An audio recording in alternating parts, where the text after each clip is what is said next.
1979년 5월 23일 일본 교토 나가오카 쿄시의 직장 동료 사이인 아카시 에이코와 미즈노 케이코는 함께 고사리를 캐러 야산으로 향했습니다. 하지만 고사리를 캐러 산에 올랐던 이 두 사람은 이틀 후 싸늘한 시신으로 발견됐는데요. 범행 현장은 나무와 대나무가 많이 우거져 있어서 낮에도 어두운 곳이 많았습니다. 그러다 보니 낮이건 밤이건 강간 사건이 자주 일어나는 곳이었어요. 두 사람의 사망 사인은 각각 교살 그리고 흉기에 의한 자상. 부검을 딱 해보니까 시신 상태는 엉망이었습니다. 아카시는 갈비뼈가 파손되고 간이 다 파열돼 있었어요. 그리고 미즈노는 50군데의 구타 흔적에다가 칼에 의한 상처에 몸에 칼이 박힌 채 발견됐습니다. 그리고 두 사람 모두 도망 못 가게 하려 했는지 아킬레스건이 끊어져 있었어요. 사망 전 심한 폭행을 당한 것으로 추정이 되는 거죠. 이 두 여성의 가방에는 빈 도시락, 그리고 고사리, 그리고 지갑이 그대로 들어있었습니다. 지갑 안에 돈도 그대로 있었어요. 즉, 돈을 노린 범행은 아니었다라는 걸 알 수 있죠. 다행히 사건 현장 인근에서 범행에 사용된 흉기가 발견됐습니다. 하지만 지문은 지워져 있는 상태. 별 도움이 되진 못했어요. 그렇게 사건이 미궁 속으로 빠지려던 찰나 사건 현장에서 결정적인 다잉 메시지가 하나 발견됩니다. 사망한 아카시의 옷 주머니에서 영수증이 하나 나왔는데 그걸 잘 보니까 그 안에 연필로 쫓기고 있습니다. 도와주세요. 이 남자 나쁜 사람이에요. 이라는 메시지가 써져 있는 거예요. 그런데 이걸로 어떻게 찾아요? 범인의 인상착이나 범인을 특정 지을 만한 구체적인 내용이 없잖아요. 별 도움이 되지는 못했습니다. 사건 현장 인근에서 이 메모를 적은 연필, 이 연필 심도 발견됐습니다. 연필은 발견 안 됐고요. 연필 심만 발견됐어요. 여기서 한 가지 추정해 볼 수 있는 건 지금 아카시가 쫓기고 있는 상황에서 영수증에 급하게 이런 글을 남긴 거잖아요. 그렇다면 그 남성을 피해 어딘가에 숨어 있다가 급한 대로 연필을 꺼내 썼고 딱 다 쓰자마자 혹은 쓰고 있는 와중에 범인에게 걸렸던 거예요. 그래서 연필을 그 자리에 떨어뜨렸고 혹은 그 연필 심을 떨어뜨렸고 그 후에 질질 다른 곳으로 끌려갔던 건 아니었을까요? 그러니까 쓰고 있다가 걸린 거예요. 그러니까 이게 팍 하면서 연필 심이 부러진 거지. 그러면서 연필 심은 그 위치에 떨어졌고 이 연필은 쥐고 끌려간 거예요. 그러니까 사건 현장에서 연필이 안 나왔던 건 아니었을까. 거기다가 메시지에 이 남자라고 적어놨잖아요. 이거는 아는 사람이 아니라는 거잖아요. 아는 사람이었으면 이름을 썼겠죠. 즉 서로 처음 보는 사람.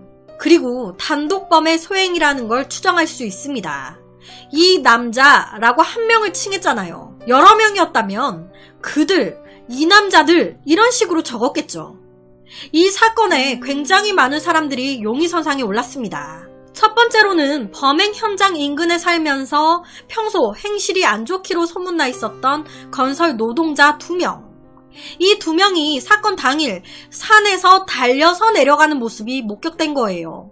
거기다가 당시 이 피해자들의 몸에 남은 구타 흔적이 마치 약간 가라테, 정권 지르기 같은 흔적이었다고 해요. 그런데 이 두 노동자 중에 한 명이 가라테를 배운 사람인 거예요. 이에 경찰은 그 남자를 추궁했습니다. 니네가 죽인 거 아니야? 혹은 네가 죽인 거 아니야? 아니에요. 우리는 그 시간에 건설회사 사장님이랑 어디에 있었습니다. 그런데 확인해보니까 맞는 거예요. 알리바이가 확인된 겁니다. 그러면서 이 둘은 자연스럽게 용의선상에서 제외가 됩니다. 두 번째로는 이 두 여성이 산에 오르고 10분 뒤에 나타난 청바지에 흰색 티를 입고 있었던 남자예요. 당시 그 산의 관리인이 이 남자를 목격했는데 딱 봐도 등산복 차림이 아니니까 눈여겨봤었다고 해요. 그런데 정말 옷만 눈여겨본 거예요. 대략 25살에서 30살 정도 돼 보였다고 하는데 이게 답니다. 얼굴을 기억 못하는 거예요. 그래서 결론은 누군지 몰라요. 그리고 그쪽이 좀 폭주족들이 많이 왔다 갔다 했던 곳이었대요. 그러다 보니까 폭주족들도 몇 명 용의선상에 올랐는데 크게 혐의점은 없었던 것 같습니다. 그런데 얼마 안 가 피해자들의 시신에서 사건을 해결할 만한 또 다른 결정적인 단서가 포착됩니다. 두 피해자들에게서 범인의 것으로 추정되는 체액, 체모가 나온 거예요. 이거는요 진짜 결정적인 거잖아요. DNA 바로 나오는 거잖아요. 하지만 이때가 1979년도예요. 기술이 지금보다 한참 뒤떨어져 있을 때였습니다. 그러다 보니 결정적인 단서가 나왔음에도 정확한 DNA조차 판별할 수가 없었습니다. 다만 범인의 혈액형 A형 아니면 O형이라는 것, 이것만 알아냈어요. 그렇게 수사에 진전 없이 시간만 흐르던 중에 제가 1년 전에 거기서 고사리를 캐고 있었는데 칼을 든 남자가 다가와서 말을 건 적이 있었습니다. 사건 발생 1년 전 범인으로 의심되는 남성을 본 목격자가 등장한 거예요. 경찰은 그 여성의 증언을 토대로 몽타주를 만들어 수사에 나섰습니다. 이게 그때 그 몽타주인데 이걸로 어떻게 범인을 잡지? 라는 생각이 좀 들기도 해요. 결론은 이 남성이 누군지, 범인은 맞는지 아무것도 확인할 수가 없었습니다. 그렇게 무려 5년이라는 시간이 흘렀습니다. 사람들 기억 속에서도 잊혀져 갈 때쯤 1984년 5월 15일 한 여성이 목과 등에 칼을 찔리고 이불에 쌓여져 있는 상태로 집채로 화재가 나서 집 안에서 사망하는 사건이 발생했습니다. 누가 봐도 타살. 그런데 경찰 조사하다가 충격적인 사실을 하나 알게 돼요. 보니까 이 피해자, 앞서 말씀드렸던 1979년 당시 아카시와 미즈노 여성과 함께 이때 그 당시에 고사리를 캐러 같이 산에 올라갔던 여성인 거예요. 그러니까 사건의 그날 아카시, 미즈노 두 명이 아닌 이 마지막 피해자까지 3명이서 올라갔던 겁니다. 그런데 무슨 일이 있어서 이 마지막 여성이 먼저 혼자 내려왔던 거예요. 그러면서 화를 면했던 겁니다. 당시 언론에서는 보도 협정을 맺어서 이 피해자를 숨겨줬어요. 왜? 안전을 위해서. 범인이 이걸 알면 무슨 짓을 할지 모르는 거잖아요. 그러니까 2명만 올라간 것처럼 보도를 했던 거예요. 그런데 마지막 여성 사건을 조사하다 보니까 이 여성을 죽인 범인의 혈액형도 O형이네. 5년 뒤에 이 여성마저 처참하게 살해된 채 발견됐다. 이 사건의 범인은 아직도 잡히지 않았습니다. 마지막 피해자 사건과 두 여성의 사건, 이 두 사건을 벌인 범인이 동일 범인지 아닌지조차 몰라요. 이 사건에 대해서 피해자인 미즈노의 남편이 죽인 거 아니냐라는 말도 나왔습니다. 실제로 이 두 여성이 사망하고 나서 각각 남편들이 사망보험금을 탔어요. 그런데 아카시의 남편은 그 사망보험금이 아내의 목숨값이잖아요. 이걸 어떻게 써요? 그래서 바로 교토현 경찰에게 기부를 했다고 해요. 하지만 이에 반해서 미즈노의 남편은 그 보험금을 받자마자 얼마 지나지도 않아서 새 차를 뽑고요. 새로운 애인까지 사귀었습니다. 그러다 보니 미즈노의 남편이 죽인 거 아니냐라는 말이 있었어요. 그런데 그렇다고 하기에는 좀 말이 안 되는 게 미즈노의 남편이 죽였다면 두 피해자가 영수증에 미즈노 남편이 나를 죽이려 한다 이런 식으로 적었겠죠. 그 남자라고 안 했겠지. 그리고 그 외에도 미즈노 남편이 범인이라는 증거 전혀 안 나왔습니다. 저는 그 생각도 했어요. 솔직히 이 미즈노의 남편 행동이 정상적이진 않잖아요. 내 아내가 갑작스럽게 그것도 살해당해 죽었는데 보험금을 받자마자 바로 그 돈으로 차를 뽑고 여자를 사귄다? 그러다 보니 혹시 남편이 살인 청부를 시킨 게 아니었을까?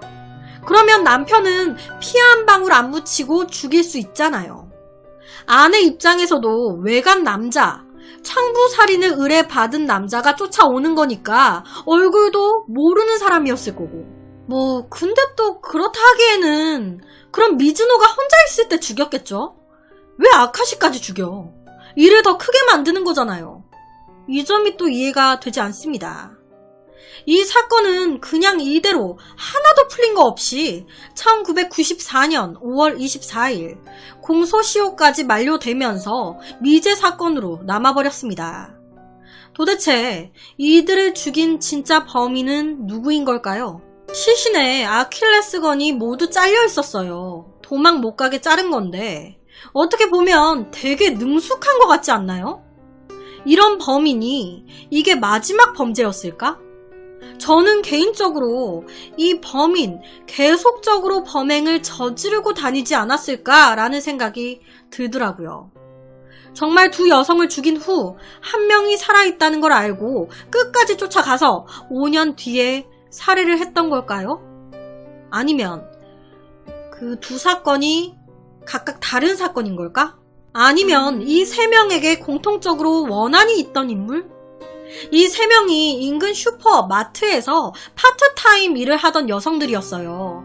그러니까 예를 들면 이제 이 슈퍼에서 뭔가를 산 거예요, 이 범인이. 그런데 이 여성들의 대응이 마음에 안 들었던 거지.